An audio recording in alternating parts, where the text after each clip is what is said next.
This will be a day long remembered. Now I am the master. Welcome to another episode of Legends and Theories. And first, happy Tolkien Reading Day. If you do not know what this is, on today, March the 25th, in the year 3019 of the Third Age, in Tolkien's world, is the day that Sauron was defeated at the Battle of the Morannon. And with this, the One Ring was destroyed when, of course, in the books, Gollum slips and falls into the lava of Mount Doom, destroying the One Ring.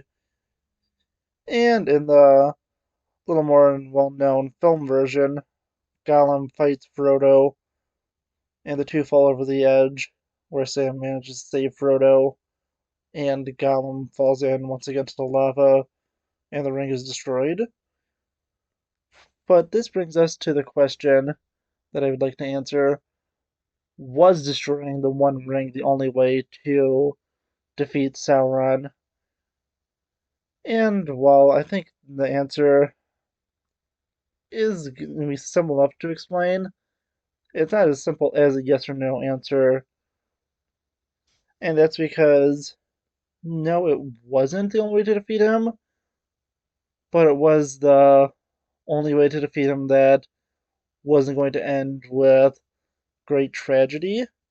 And that is since we would get to the point of the Council of Elrond where they have a few choices, and that is either to keep the ring in a defended position, which is not a good idea since Sauron knows the ring is at Rivendell. Their other option is to either throw the ring into the sea and hope that Sauron would never find it, or send it to Valinor and hope that the Valar will destroy it and help them defeat Sauron. And just based on what I've seen from other people who have discussed the topic, I have not seen anyone say that the Valar would destroy the One Ring and they would send it back. And I tend to agree with them. The Valar would generally want them to solve their own problems unless there really is no way out of it. If we take a look at everything that happened, they really didn't only show up until there was absolutely no way for the people of Middle-earth to defeat Morgoth in the first age. And I think it would be the same here that they'll be reluctant to help defeat Sauron, who is far less of a threat than Morgoth, until they see there is just no way for the people of Middle-earth to be able to do this. And no matter what choice the people of Middle-earth took, they would ultimately have to go to this because Sauron was going to win the war. If we take a look at the Battle of the Morannon, there was no way for Aragorn and his forces to win. This was all to create a distraction, and that was basically the best army that the West really could have pulled together while keeping their own land safe. And they may have been able to get a little more from somewhere like Erebor, maybe from Dale or from Lothlorien, but all those places were under attack at the time and had to defend their territory.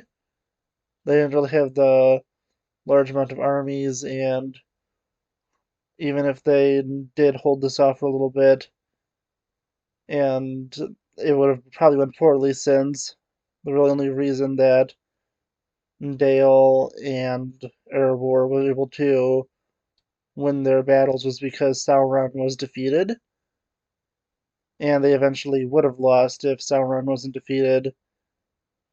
So there was just really no way for any of the factions to have a real good chance at standing up against Sauron. They would have been completely wiped out, and Sauron would have been ruling for a while until the elves started heading to Valinor and just like Ariandel did at the end of the first age. They would have asked the Valar for help, and they eventually would have agreed to do it, seeing that there was no way for the Free Peoples to stand up against Sauron. And they would have sent a sizable force, not one as great as the one to go against Melkor, since that was a way bigger battle and had a way greater threat.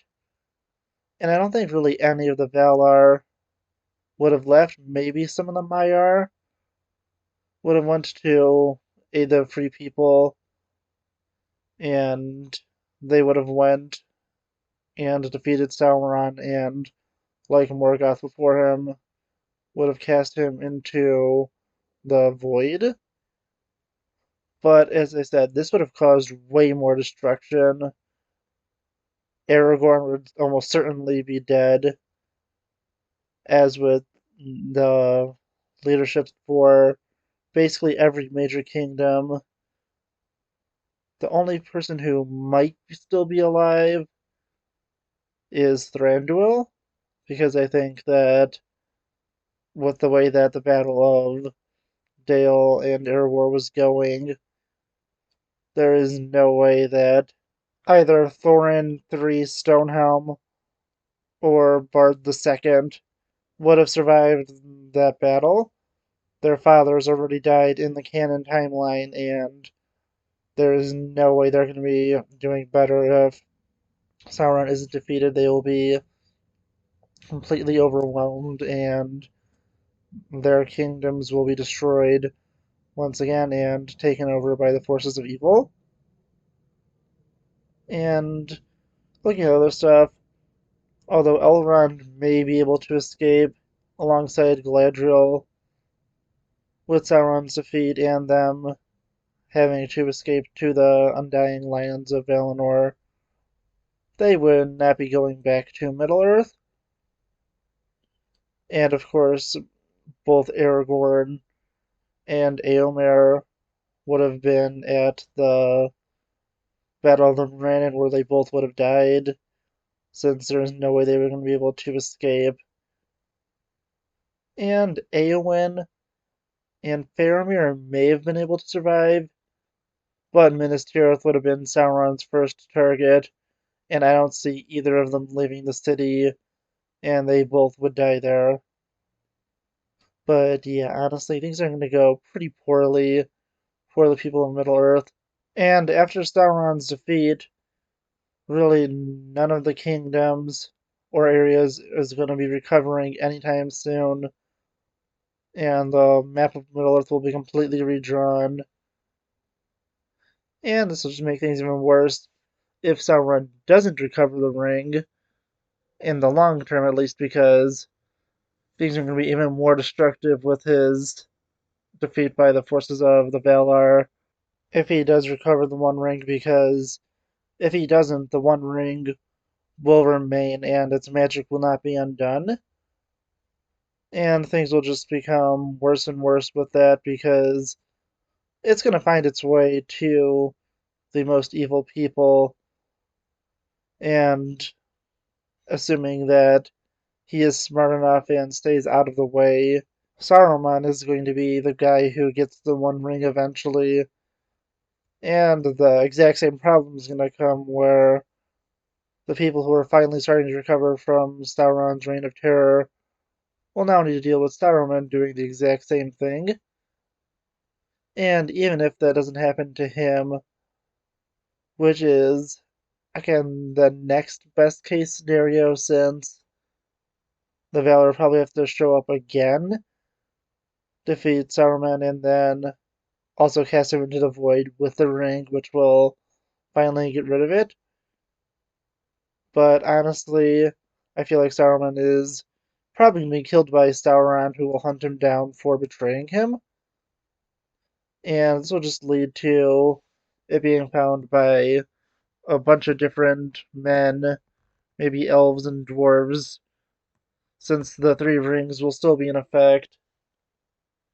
Some of the elves will remain, and They may even send the rings back, even though Elrond, Galadriel, and the others may decide to stay in Valinor. And if they are killed, the rings will remain there, and maybe some elves will take them and rebuild those realms.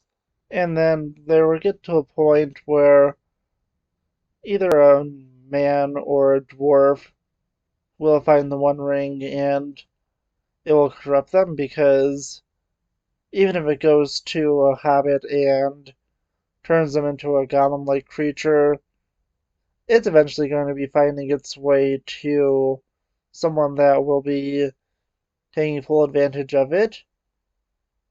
And with most of the orcs will be wiped out in this next great battle, so I think that'll probably go to an evil man who will eventually become just a great threat to the men of Middle Earth until he is eventually killed and is taken by a new successor, and it's just going to be causing problems basically for the rest of time. And yeah, so if we look at it, although they technically would have defeated Sauron, he still ultimately wins in the end because his legacy would last on for the rest of eternity, and people of Middle Earth will never be truly safe from the One Ring. But what do you think? Do you think I'm right, or do you think I'm wrong with this theory? Because honestly, I think that this is the way it would go because I think the evil will of the ring and Sauron would make it so that the ring would last far past the time that Sauron was in Middle Earth and give him an immortal lasting legacy, even if he was cast into the void. But honestly, I want to know what you think. So let me know in the comments, and I'll see you next episode of Legends and Theories. Thank you for watching this episode of Legends and Theories. Please subscribe, like the video, share the video, leave a comment, check out the video on screen, and may the Force be with you.